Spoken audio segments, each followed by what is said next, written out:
Chinky, may life insurance ka na ba? May nag-alok na ba sa ng mga financial advisors na kumuha ng life insurance? Bago natin nga kunin yan, pag-aralan muna natin ano ba talagang life insurance, ano yung different kinds of life insurance, anong pros and cons nito. If you're interested, you got to finish this video. Videos that will make you wealthy and debt-free. Hi there, this is Chinky Tan, your pambansang wealth coach. Maraming salamat for tuning in this channel. Ito yung channel that can really help you to become wealthy and debt-free. So una, ang pag-uusapan muna natin, ano ba talaga ang life insurance? Guys, ito naman medyo educational purposes only to. Okay? I'm not going to recommend any plans or any company. Ang goal ko lang is ma-equip ka kung alam mo kung ano pinapasukan mo. Actually, ang life insurance po is a financial tool that can really provide what we call as two things: protection and peace of mind. I will repeat, protection and peace of mind. Protection in the sense to protect your loved ones. Just in case the breadwinner of the family goes, nawala na, hindi na, not able to provide, the family will continue to live the life na talagang gusto nila. Yung income nila, hindi mawawala. Yung mga kakainin nila, edukasyon ng mga anak mo, di ba? Ika nga, settled siya. Number two, peace of mind. Ang peace of mind, ang ibig sabihin po niyan, may kapayapaan ka sa isip mo just in case na mawala ang breadwinner o ako mismo. Mapayapa ang aking isipan na meron akong maiiwanan na pwede nilang ika nga paggamitan at pag-umpisahan. Yan po ang ibig sabihin ng life insurance. Ika nga, next question, ano naman to mga tinatawag na life insurance? Naguguluhan ako, Chinky. Ang daming mga term na yan, ang mga daming mga options. Nakakagulo. Kaya nga, para hindi ka maguluhan, I'll give you just three simple types of life insurance. Umpisahan muna natin sa tinatawag natin na term life insurance. Ang term life insurance po ay annual ang pagbabayad po natin, just like a car insurance. 'Di ba kung familiar kayo sa car insurance, house insurance, nagbabayad ka like January 1 up to December 31, covered ka from January 1 to December 31. Pag natapos po ng December 31, ibig sabihin paso na ang iyong insurance. Magre-renew ka ulit ng January 1 to 31. Ganung type po ang tinatawag nating term life insurance. Annual kang magbabayad. Ano naman po ang pros po nito? Ang kagandahan po ng mga ganitong term life. Number one, simple. 1 to 31, di ba? January to December. Simple. Ganun lang, di ba? Number two, affordable. Yes! Kasi ang kagandahan po nito, wala tong hindi to loaded eh. Mababa lang talaga to. Affordable to. Kahit na, I believe, jeepney driver, taxi driver, no, na may konting extra income, you can buy term life insurance. And then, ang gandahan dito, flexible din.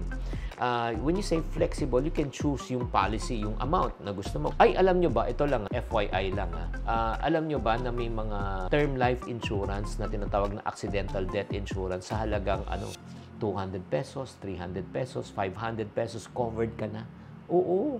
Kaya kung gusto nyo malaman kung ano yun, please just go to your friendly neighborhood Spider-Man or financial advisor and ask them about accidental death insurance. Ano namang cons nito? Limited lang ang duration, 1 year lang.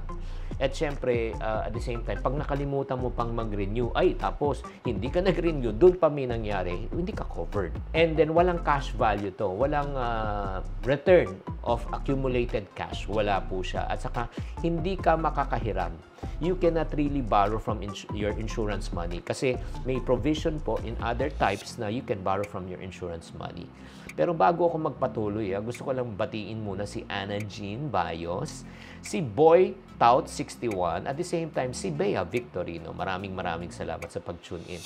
Next naman, ang pag-uusapan natin, traditional or permanent life insurance. Ito naman po, it covers you your entire life as you continue to pay the premiums, no? Habang binabayaran mo yung premium for life na hindi lang term. Ano naman pros po nito? Lifelong coverage. So, nagkakaroon ka ng peace of mind na you will receive something just in case, again, merong protection na family, may peace of mind para sa iyo. Tapos, number 2, ang kagandahan, meron din tong cash value accumulation. So, in other words, nagkakaroon na dadagdagan po ang iyong pera over time.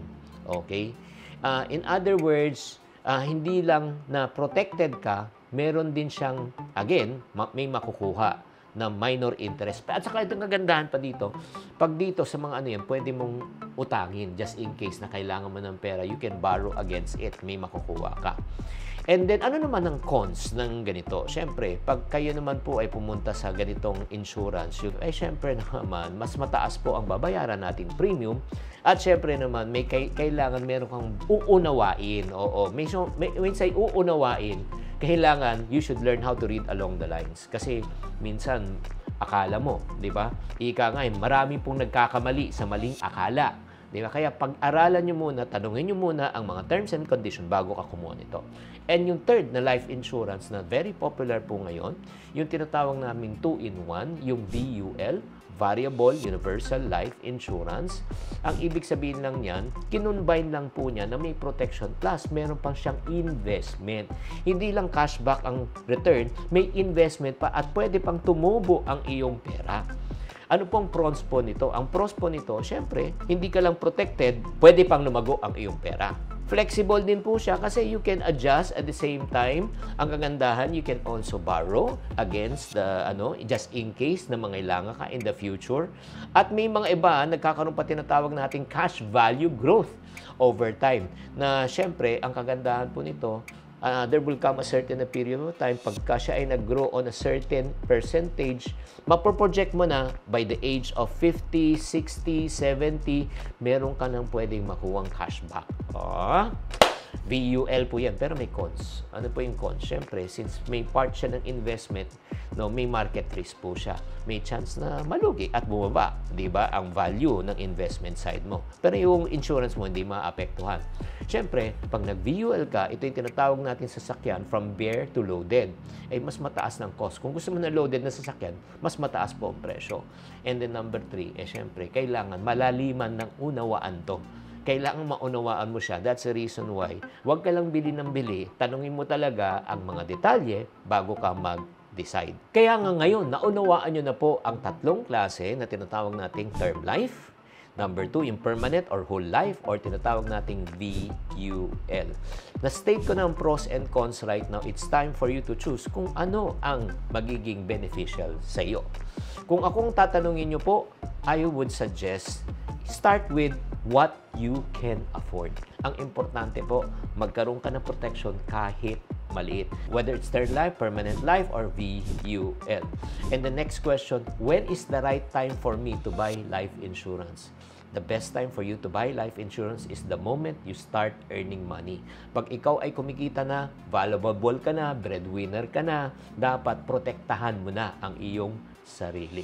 Hindi pa tayo nagtatapos. Bakit sa next episode, pag-uusapan naman natin ang 10 powerful benefits of a life insurance and how it can protect you from millions of pesos. Yan ang next episode natin, kaya huwag kayong mawawala. Tatandaan, tamang karunungan, tamang disiplina ang susi sa pagyaman.